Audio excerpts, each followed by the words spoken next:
بسم اللہ الرحمن الرحیم الحمد للہ رب العالمین والعاقبۃ للمتقین والصلاة والسلام علی سید الانبیاء والمرسلین اما بعد فاعوذ باللہ من الشیطان الرجیم بسم اللہ الرحمن الرحیم الف لام میم ذالک الکتاب لا ریب فیہ ھدی للمتقین صدق اللہ العظیم۔ آج جس مسئلہ پر گفتگو کر رہے ہیں کہ شریعت سے کیا مراد ہے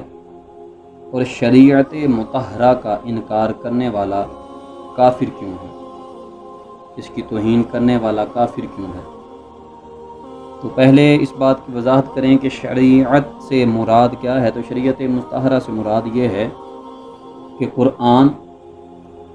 حدیث مصطفیٰ علیہ السلام یعنی کہ سنت، اور پھر اجماع امت اور قیاس، یہ چار چیزوں کا نام شریعت مصطفیٰ علیہ السلام ہے۔ اب اگر کوئی بندہ اس بات کا انکار کرے کہ وہ شریعت کو نہیں مانتا، جیسے کہ یہ فتاوی اتراکھنڈ کے اندر یہ حوالہ موجود ہے صفحہ نمبر 49 پر، کہ وہ پوچھا گیا معاملہ کہ ایک مفتی صاحب ہیں، ان کے والد محترم حافظ ہیں، انہوں نے قبرستان کے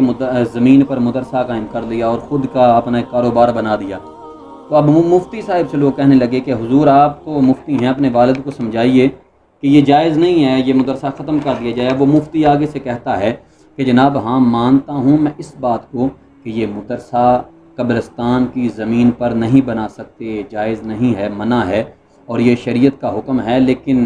بات یہ ہے کہ اب بات شریعت کی نہیں طبیعت کی ہے، اب بات شریعت کی نہیں ہے، اب بات طبیعت کی آ گئی ہے۔ تو جب بندہ شریعت پر طبیعت کو ترجیح دے تو اس وقت وہ کافر ہو جاتا ہے، کفر کرتا ہے۔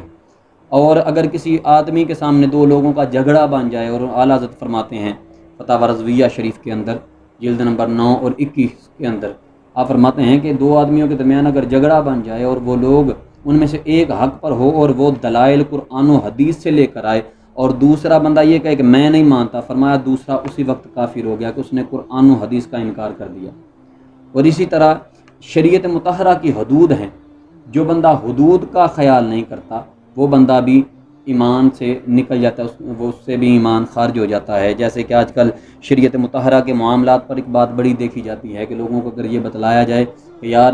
جو نظام ہے خواتین کو پڑھانے کا، یعنی کہ خواتین کو مرد نہ پڑھائے، تو اس میں شرع شریف کے اندر لوگ منع فرماتے ہیں، اور بعض لوگ آج کل شریعت کا مذاق بنا دیتے ہیں، اور لوگ جی تھوڑے مولویوں کی لڑائی نہیں مکدی، یہ نہیں ہوتا وہ نہیں ہوتا، بڑے معاملات کرتے ہیں۔ تو اس طرح دین پاک کا مذاق بنانا بھی کفر ہے۔ حتیٰ کہ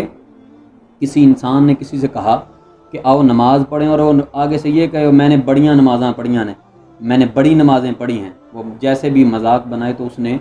کفر کیا، کیونکہ اس نے شریعت مطہرہ کا انکار کیا، مذاق بنایا۔ اور شریعت مصطفیٰ علیہ السلام کا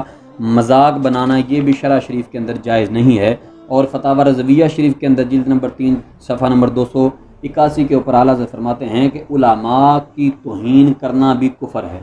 علماء کی توہین کرنا بھی کفر ہے۔ اور عالم دین کیسا ہو کہ جو قرآن و سنت سے اچھی طرح سے واقف ہو۔ آج کل یہ نہیں کہ 2-4 سال کسی مدرسہ میں پڑھا، گھر میں بیٹھ کر سالانہ پیپر دیے جناب، اپنے مدرسے قائم کیے تو جناب وہ عالم دین بن گیا، نہیں۔ بات یہ ہے کہ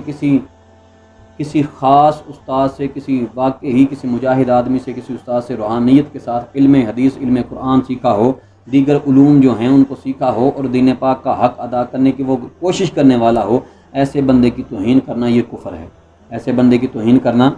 یہ کفر ہے۔ لیکن آج کل یہ معاملہ اس کے بالکل عکس میں جا رہا ہے، جیسا کہ کنز المال شریف کے اندر حدیث مصطفیٰ علیہ السلام موجود ہے کہ جو شخص جان بوجھ کر ظالم کی مدد کو چلا، اس نے اسلام کا پٹا گردن سے نکال دیا۔ اب اس کے اندر یہ ہے کہ جو اسلام کے خلاف ہو، شریعت مصطفیٰ علیہ السلام کے خلاف ہو، اس کی مدد کرنا، اس کے ساتھ تعاون کرنا بھی اسلام کو گرانے کے مترادف ہے۔ لہٰذا ہر بات کے اندر یہ خیال کیا جائے کہ جب شریعت مطہرہ کا حکم آ گیا، جیسے کہ جب کوئی بندہ اپنی بیوی کو طلاق دے تو اس کے ساتھ میل جول رکھنا، پتہ چل جائے کہ طلاق دے کہ اس نے بیوی کو رکھا ہوا ہے ناجائز حرام طریقے سے، اس کے ساتھ میل جول رکھنا حرام ہے۔ اور جو اس بات کو کہے جی نہیں کوئی حرام نہیں اور وہ میل جول رکھتا ہے، تو شریعت فرماتی ہے اس کا اپنا نکاح ختم ہو جاتا ہے، اس کا اپنا نکاح ختم ہو جاتا ہے، ایسے بندے کے پیچھے نماز جائز نہیں۔ اور جیسے شرع شریف کے اندر ہے کہ جناب جو بندہ ٹی وی دیکھنے والا ہو، بے حیائی کرنے والا ہو، جس کی بیوی غیر محرموں سے پردہ نہ کرتی ہو، جس کی بیوی کے منہ بولے بھائی بنے ہوں، ایسے بندے کے پیچھے نماز جائز نہیں، اگرچہ وہ سید ہی کیوں نہ ہو۔